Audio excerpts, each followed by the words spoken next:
والإسلام ديني ومحمدا رسول الله. إن الحمد لله نحمده ونستعينه ونستغفره ونعوذ بالله من شرور أنفسنا وسيئات أعمالنا. من يهد الله فلا مضل له ومن يضلل فلا هادي له. أشهد أن لا إله إلا الله وحده لا شريك له وأشهد أن محمدا عبده ورسوله لا نبي بعده. أما بعد فيا عباد الله أوصيكم وإياي بتقوى الله فقد فاز المتقون. قال الله تعالى في كتابه الكريم: أعوذ بالله من الشيطان الرجيم. يا أيها الذين آمنوا اتقوا الله حق تقاته ولا تموتن إلا وأنتم مسلمون. وقال رسول الله صلى الله عليه وسلم: اتق الله حيثما كنت.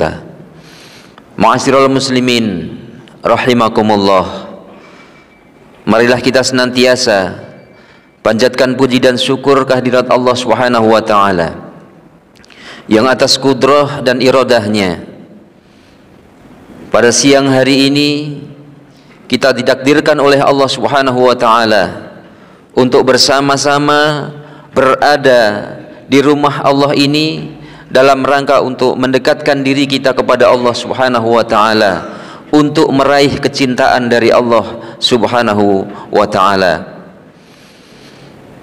Salawat serta salam semoga senantiasa Allah limpahkan pada junjungan kita Nabiuna Muhammad sallallahu alaihi wa alihi wasallam.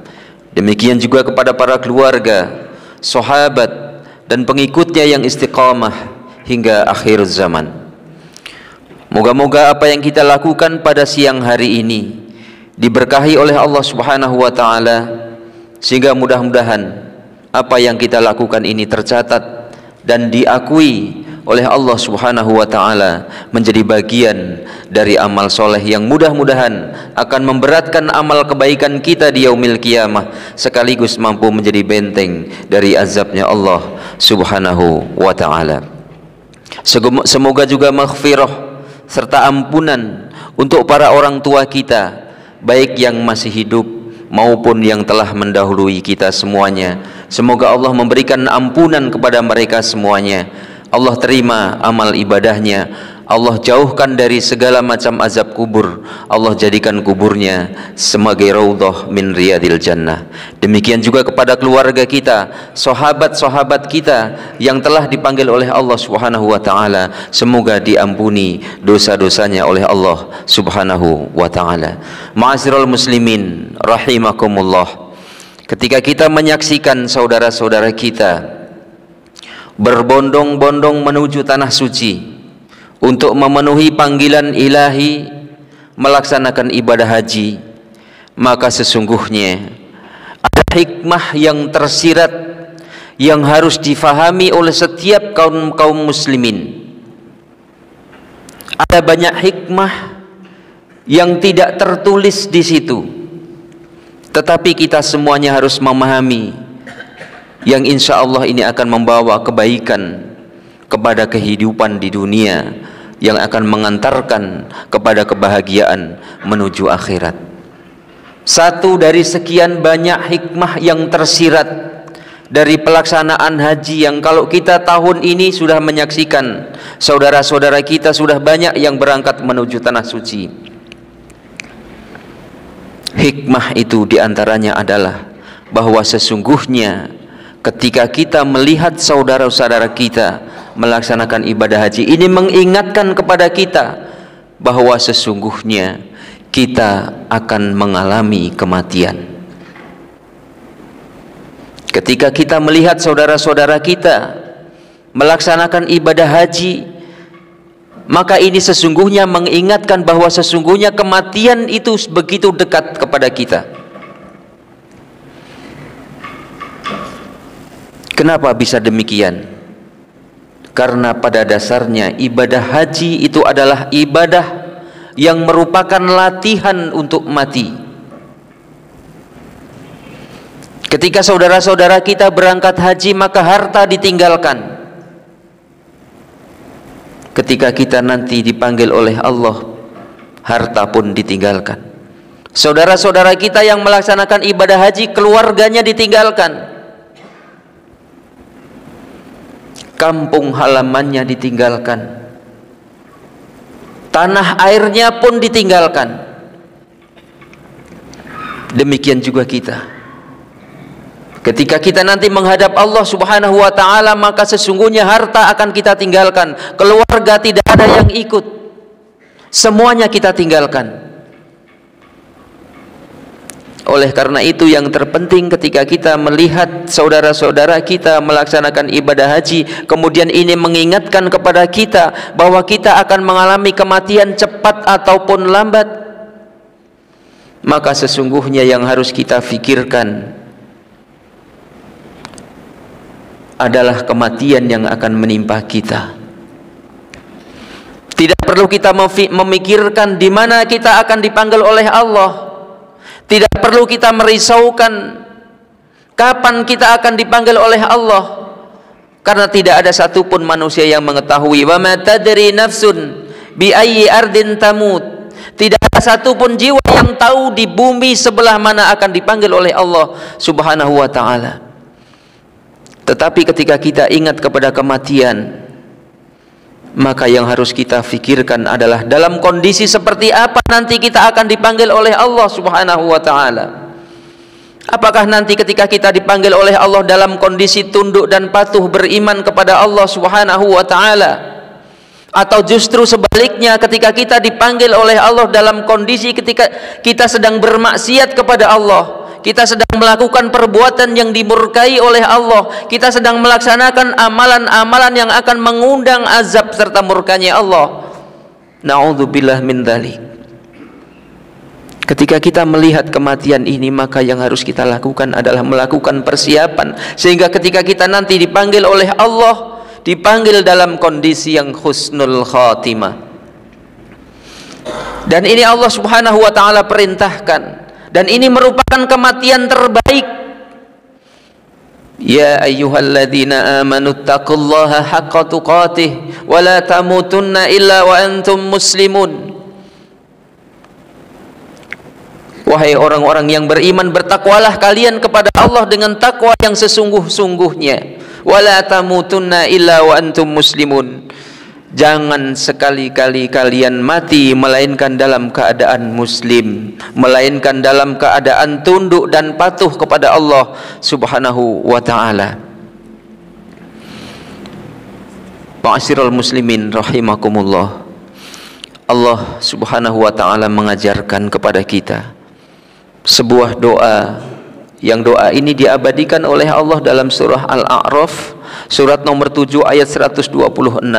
Rabbana afrigh alaina sabran. Rabbana afrigh alaina sabran. Ya Allah, limpahkan kepada kami kesabaran. Wa tawaffana muslimin. Dan wafatkanlah kami ya Allah dalam keadaan muslim. Wa tawaffana muslimin. Matikan kami ya Allah dalam kondisi muslim, dalam kondisi tunduk dan patuh kepadamu, dalam kondisi pasrah total kepadamu. Maka kematian yang disebut dengan kematian husnul khotimah itu adalah kematian dalam kondisi ketika kita tunduk dan patuh kepada Allah Subhanahu wa ta'ala. Kematian yang husnul khotimah adalah kematian dalam kondisi kita sedang pasrah total kepada Allah Subhanahu wa ta'ala, menyerah pasrah secara menyeluruh kepada Allah Subhanahu wa ta'ala. Kita bisa membayangkan kalau seandainya tiba-tiba malaikat Israel datang kepada kita, kemudian berkata kepada kita bahwa sesungguhnya malaikat Israel datang itu adalah dalam rangka untuk menjemput kita. Ketika kita tanyakan, siapa engkau? Begitu kita melihat orang yang datang, kita tanyakan, siapa engkau? Orang itu kemudian menjawab, saya adalah malaikat Israel yang ditugaskan oleh Allah Subhanahu wa taala untuk menjemputmu, untuk mencabut nyawamu. Kita bisa membayangkan kalau seandainya kita tidak ada persiapan, kalau seandainya kita tidak punya persiapan untuk menghadapi kehidupan setelah adanya kematian nanti, apa yang akan kita lakukan? Tidak mungkin kita bisa lari, tidak mungkin kita bisa menghindar, atau mungkin kita akan mengharapkan belas kasihan dari malaikat. Itu pun hal yang tidak mungkin. Malaikat tidak mungkin mengenal belas kasihan ketika dilihat kita belum siap, kemudian malaikat tidak jadi mencabut nyawa kita. Hal yang mustahil. Tetapi ada orang-orang yang ketika datang malaikat Israel untuk mencabut nyawanya, kemudian ketika malaikat sudah meminta izin, maka orang-orang yang sudah siap, mereka akan menjawab, silahkan. Orang-orang yang memiliki kepasrahan tinggi ketika didatangi malaikat sang pencabut nyawa, dia akan mengatakan, silahkan, silahkan cabut nyawa saya, karena ini adalah perintah Allah.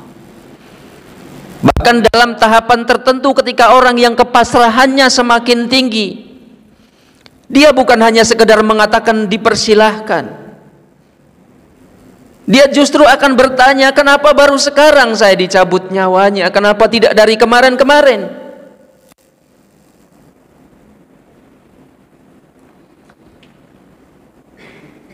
Tetapi untuk orang-orang yang tidak memiliki kesiapan, untuk orang-orang yang tidak memiliki amal solih,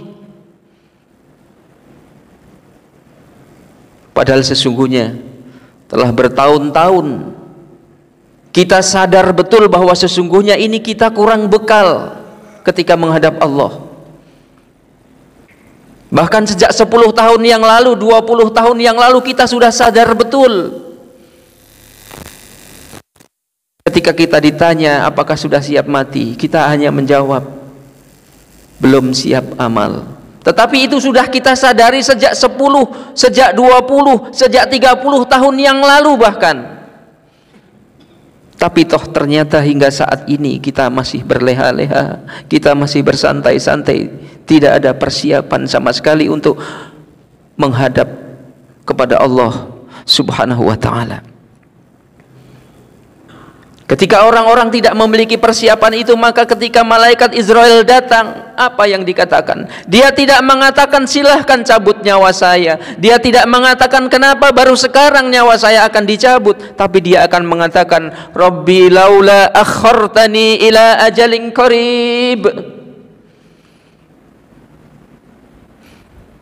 Rabbi laula akhartani, ya Allah, kenapa engkau cabut nyawaku sekarang? Coba saya minta tolong, ya Allah, ya Rob, saya minta tolong, tunda dulu kematian saya barang sejenak saja. Berikan waktu kepada saya, jangan buru-buru dicabut nyawa saya. Saya minta waktu sebentar, saya akan menjadi orang yang baik, saya akan menjadi orang yang soleh, saya akan rajin beribadah, saya akan bersedekah. Tapi penyesalan itu tinggal penyesalan. Karena itu ma'asyiral muslimin rahimakumullah, kisah ini diabadikan oleh Allah Subhanahu wa taala di dalam surah Al-Munafikun surat 63 ayat nomor 10. Jangan sampai kita semua menjadi orang-orang yang penuh penyesalan. Sesalilah sejak saat ini. Segeralah menyesal, memohon ampun, dan bertobat kepada Allah Subhanahu wa taala, sehingga kemudian kita melakukan persiapan. Faman kana yarju liqa'a rabbihim falyamal 'amalan shalihan. Barang siapa yang yakin dengan pertemuannya kepada Rabb-nya, maka hendaklah dia melakukan persiapan dengan amal-amal yang shalih. Jangan sampai kemudian ketika sekarang ini kita tidak menyesal, kemudian segera melakukan persiapan amal soleh, kemudian nanti kita akan menyesal di alam kubur. Jangan sampai kemudian kita nantinya akan menyesal di barzah. Jangan sampai kita nanti memiliki penyesalan di padang mahsyar. Jangan sampai nanti kita menyesal ketika kita sudah dimasukkan ke dalam neraka. Na'udzubillah, summa na'udzubillah. Kita bermohon pada Allah, semoga Allah Subhanahu wa taala membimbing kita, memberikan hidayah kepada kita semuanya, menghiasi hari-hari kita dengan amal soleh yang Allah ridhoi, sehingga mudah-mudahan kelak ketika kita dipanggil oleh Allah Subhanahu wa taala, kita akan dipanggil oleh Allah dalam kondisi tunduk dan patuh serta berserah diri secara totalitas kepada Allah Subhanahu wa taala. Inilah kematian yang paling kita harapkan, yaitu kematian yang husnul khatimah. Barakallahu li wa lakum fil Qur'anil azim wa nafa'ani wa iyyakum bima fihi tilawatahu innahu huwal ghafurur rahim.